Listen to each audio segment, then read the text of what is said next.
Chapter 10. On the back of a truck piled high with burlap grain bags, I reached the border of Afghanistan. The shabbiness of the immigration post signaled the poverty of the nation. Yet the immigration officials offered a cordial welcome, quite different from most other border guards I'd experienced. My first stop in Afghanistan was Herat. The people here were charming and friendly. In the stark desert terrain, they wore raggedy, dusty clothing and lived in shambled dwellings. Although they were the poorest people I had seen in my travels yet, everyone I passed offered a smile, and no one asked me for anything. On the contrary, they were eager to share what little they had. Each day in Herat, I was invited into their homes. Usually a family lived in a hut of one small room. They joyfully shared their flat bread with me. My hosts could neither read nor write, yet so many of them struck me as both humble and wise, living with dignity through the tribulations of their lives. Although they spoke not a word of English, the communication of the heart that we shared was especially satisfying to me. On a winter day in 1970, in a small tea stall in Herat, I wrote a letter home. Hello, my family. How is life? I am now in Herat, Afghanistan. It is amazing to be here in a country with people that are naturally friendly and humble, poor but peaceful. I know it is late, but I will still wish happy birthday to Dad and Larry. I wish you the very best of everything. With love, Richard. Early one morning, I innocently set out to explore the town of Herat and stumbled into a neighborhood unlike any I had ever experienced. It was late morning as I stood on a dusty roadside and observed my surroundings, at first enjoying the sights. Looking around, I was transported into a realm of timeless simplicity. My heart pounded. Camel after camel sauntered by. There were no sounds of horns or modern vehicles, only camel hooves clacking on an earthen road. Families were crowded into tiny one-story houses made of dried mud. A pungent taste of arid dust dried my mouth, and the smell of camel excrement and burning wood assaulted my nose. People chatted while squatting on the roadside, dressed in their traditional Afghani clothing. Their loosely fitting garments were elegant, though faded and tattered with wear. Men wrapped long sheets of cloth around their heads as turbans, and many had faces riddled with deep blotches, scars made by smallpox. Like aged leather, their skin was dried and toughened by the elements, and huge spontaneous smiles revealed rotting or missing teeth.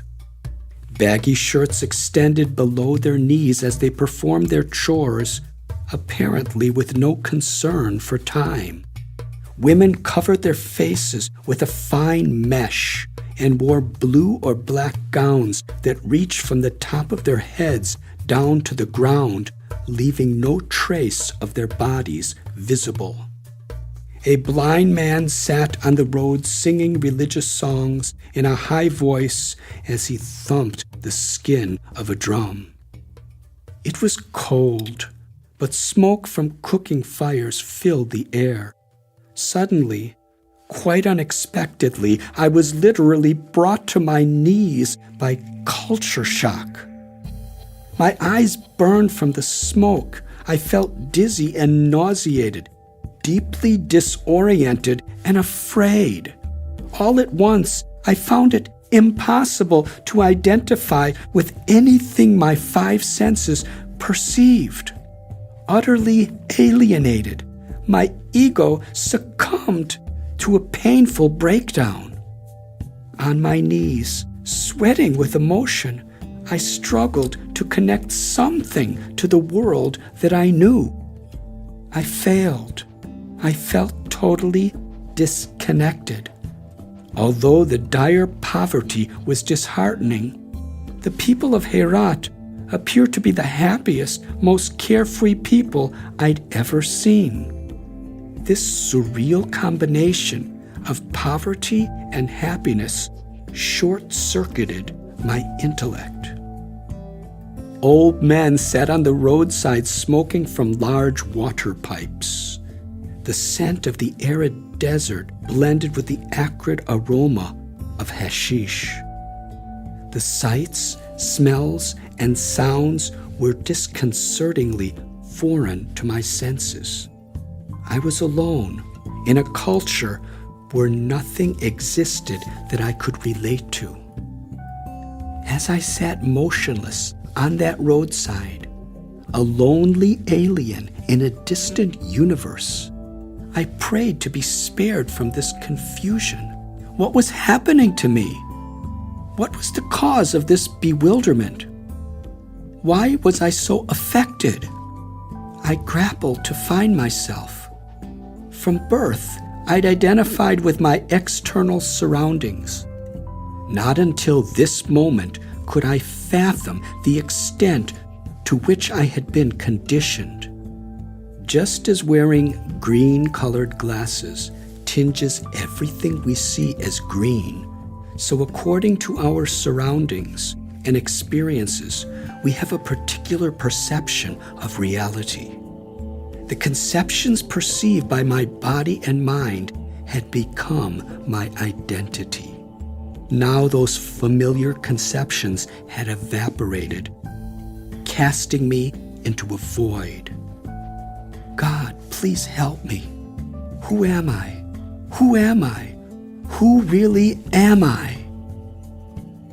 The world around me seemed to disappear as my prayer and meditation transported me into a state where a silent inner presence predominated over the phenomenal world. There I discovered a precious truth, a truth that awakened a sense of shelter and freedom. I am the soul, distinct from the world of externals, a child of God. The blaze of culture shock had acted like the rays of the sun to dissipate the fog of misconception. I felt liberated, flooded with gratitude. I knew that Herat would forever remain a sacred place on the map of my heart. Whenever I look back to that day, I am reminded how prayers may be answered in ways we never expect. To grow may require that we be shaken right to our core. While kneeling on that roadside in Herat, something died within me, giving birth to a realization necessary for me to move forward on my path. With each step, a camel lifts its hoof from a stable place on earth in order to move forward. And to reach the sea, each ripple of the river must let go of its present state to surrender to the current. As I walked back to my room, I came upon an aged man slumped on the roadside. Beneath his head wrap was a face defined with deep crevices and sagging with wrinkles. His toothless smile was radiant as he waved for me to share the hashish in his hookah. Smiling, I politely declined. His culture had already given me a high I prayed never to forget. In Herat, I was offered a ride by camel to a place where I could take a bus to Kandahar in central Afghanistan. The dilapidated bus was filled with poor farmers, and no one seemed to care if they paid the few cents for the ride or not. In the center aisle were sacks of produce, a half-dozen chickens, 2 sheep, and a goat. The straining, unmuffled motor, the laughter of men and women, and wailing of babies provided the soundtrack for this amazing show. Suddenly the bus stopped in the midst of a vast desert. In a moment, everyone got off. Was this an emergency? No, not at all. The passengers carefully unrolled their prayer rugs on the sand and faced the direction of the holy city of Mecca, performing their namaz, or offerings of prostrations and salutations to Allah and His Prophet Muhammad. Every few hours, this ritual was repeated with no consideration of where we were. The religion of these tribal people was their life. They were not mullahs, priests, yogis, or monks, but ordinary family people. Yet in all situations and places, it impressed me how their devotion to Allah took priority. In Kandahar, the people greeted me warmly. One man in particular, Hadiz, took a special interest in me. Tall and well-groomed, he was an educated man who had acquired wealth and respect in the trading business. Through his economic ventures and holidays, he frequently traveled abroad. After guiding me on a tour of Kandahar, he invited me into his spacious home. One quiet night, while we sat on his rooftop terrace, engaged in a philosophical discussion, he calmly said, "Mr. Richard, please excuse me for a brief moment. I have an obligation to attend to."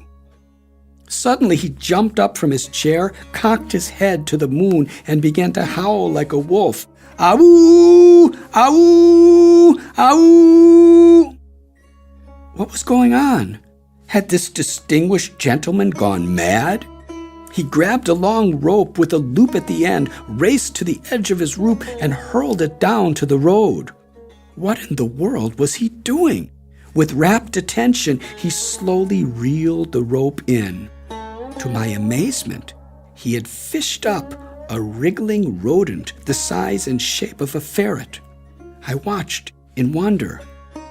This was a mongoose, which it turned out wandered the town by day and each evening responded to Hariz's howl by crawling into the loop of the rope, where he was hoisted up and spent the night on the roof. As my friend and I resumed speaking, I felt the mongoose scaling up my back with his sharp, pointed claws. He crawled under my long hair until he reached my head. There he burrowed himself in my thick locks, making his nest, and went to sleep. Feeling his warm body deeply breathing on my head, I experienced another kind of culture shock. I looked to my host for help. What do I do now? My friend laughed. Mr. Richard, he found a good nest in your hair." My neck felt as if it were breaking from his weight. "Please take him off." Hariz became serious. Under the starlit night, he sipped his tea and narrowed his eyes, warning me. There is an ancient truth. Never wake a sleeping mongoose. He set the teacup on the table and told me that the animal was sacred to the ancient Egyptians. The mongoose is a ferocious killer when angered. In battle, a mongoose will slay the cobra, the deadliest of serpents and symbol of death. Hariz sipped his tea again and leaned back. If you suddenly wake him, he may tear your head to shreds. Mr. Richard, do not even slightly move until he leaves on his own. Hours passed as I sat motionless, fearing for my life. From time to time, the mongoose moved, digging his claws into my scalp. Hariz could no longer stay awake, so with many apologies, he left to sleep. I sat alone now. The dark, sleepless night in Kandahar seemed never to end. My neck throbbed with pain, but I was too terrified to move. The mongoose on my head was like a time bomb that could explode at any second. I was quickly losing my attachment I had to my long hair. If only the immigration officers in England had acted on their threat to shave my head, life would be so much safer tonight. I tried to console myself. At least someone appreciated my hair. But the mongoose had not come alone. Ravenous insects started biting into my scalp, obliterating all these noble thoughts. Why was this happening to me? Feeling my vulnerability, I strained to control my emotions. Then contemplating, I tried to make sense of it all. I realized that our free will could convert a curse into a blessing or a blessing into a curse. Yes, ludicrous as it was, this mongoose may have been sent to teach me the sacred virtue of patience and forbearance. To bear difficulty and turn to God was a priceless blessing. To transform a crisis into an opportunity was true wisdom. The rest of the night was spent in an unusual state of gratitude. Little did I know that what the mongoose taught me about crisis would give me strength in the hard times that awaited me. By the time the sun finally rose, my uninvited guest had enjoyed a good 6 hours of sound sleep. He awoke, crawled down my back, and jumped to the floor. He then did something that moved my heart. The mongoose stared at me with an innocent affection, as if thanking me for my hospitality. Turning from me, he crawled into the loop of the rope where Hariz, who had just awakened, lowered him down to the street for another day. Hariz smiled at me. Mr. Richard, I beg forgiveness for the inconvenience you suffered. Nothing like that ever happened in my home before. But please be happy to know that in our culture, it is a pious deed to offer hospitality to an uninvited guest. You gave good hospitality to one of our mongooses, and you did so without any of the mechanical formalities. This morning, he looked so happy and well-rested. My aching neck, numb from strain and sleeplessness, I considered his words. Had I heard him say mongooses in the plural? I decided I really didn't want to be around the next time he cocked his head toward the sky and howled like a wolf. Scratching my bug-bitten head and itching to move on, I sighed. Hariz, thank you very much. You've already done so much for me. But I think I best be on my way. One evening as I walked alone down a quiet side street in Kandahar, a small man with one eye and one arm grabbed me by the hand. Pulling me through an alley some distance, he yanked me down a winding stairway. It was pitch dark. As we descended the crude stone steps, I pondered the mysteries that might unfold.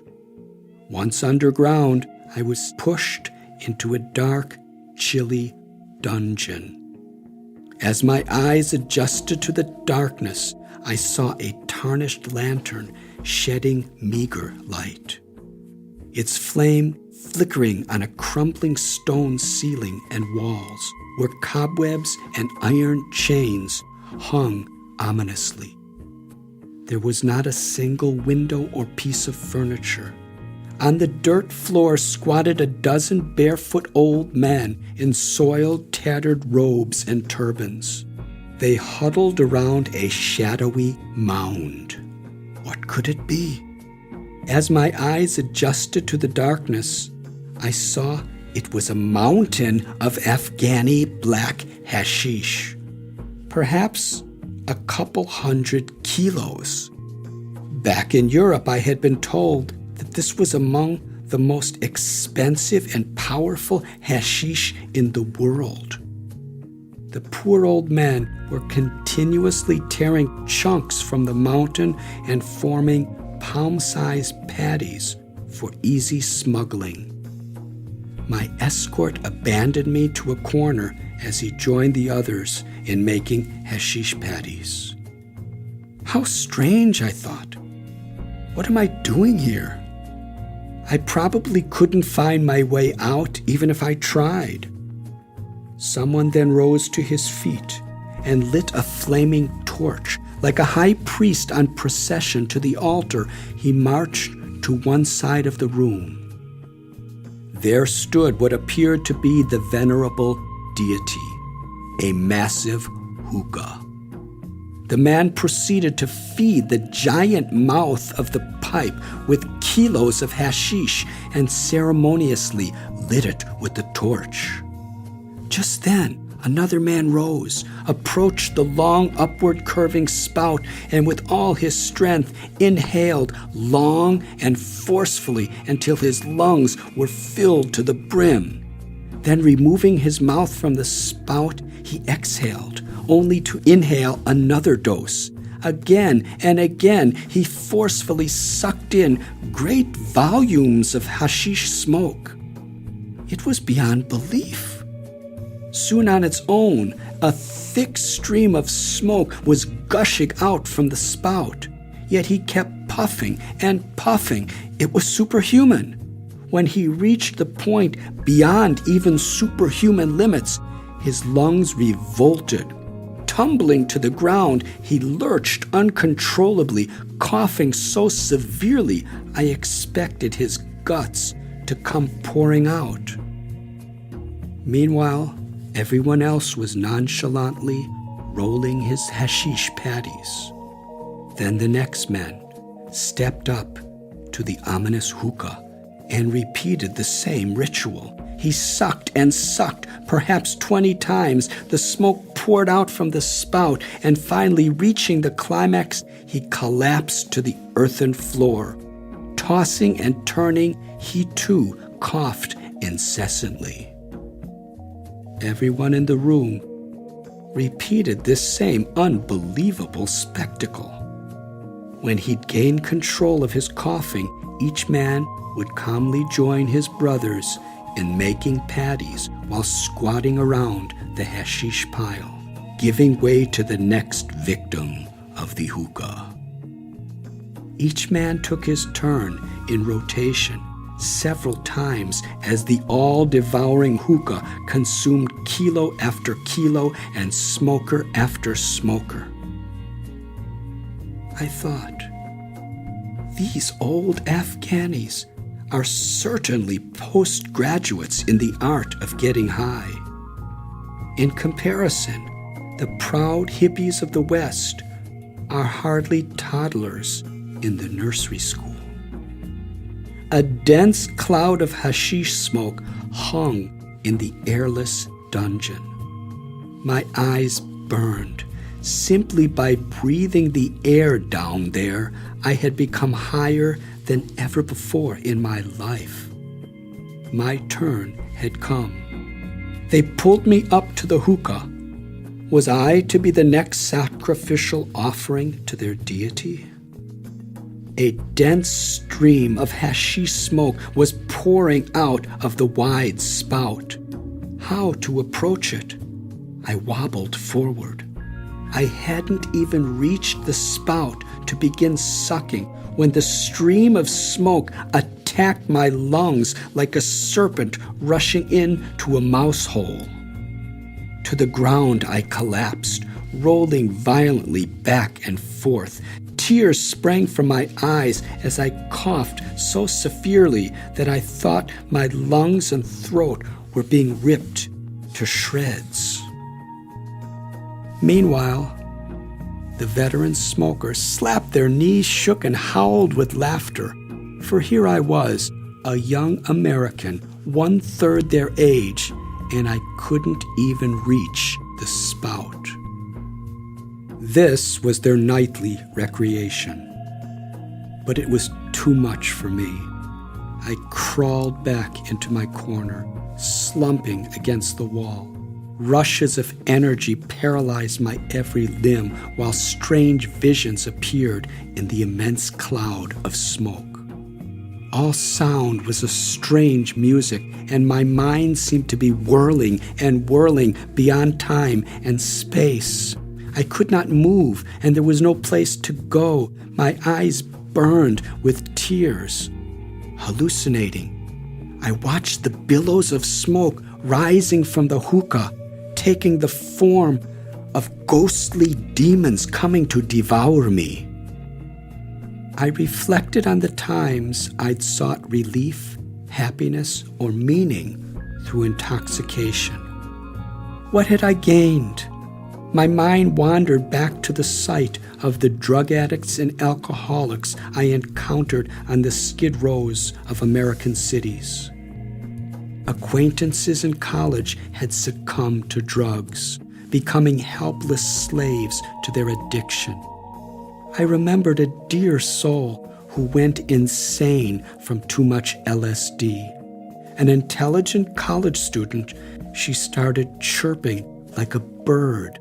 Everyone was amused until she tried to fly out of a second-story window. A year later, she still believed she was a bird, but now chirped in the cage of a mental asylum. I too had at times sought peace through intoxicants. I was led to believe that chemical or herbal stimulants could induce higher spiritual perceptions, but I had quickly realized their limitations. It was an artificial state that drew me farther from my heart's longings. I had to move on. Swallowed by a cloud of torment in that hashish dungeon of Kandahar, a vow sprung from my heart.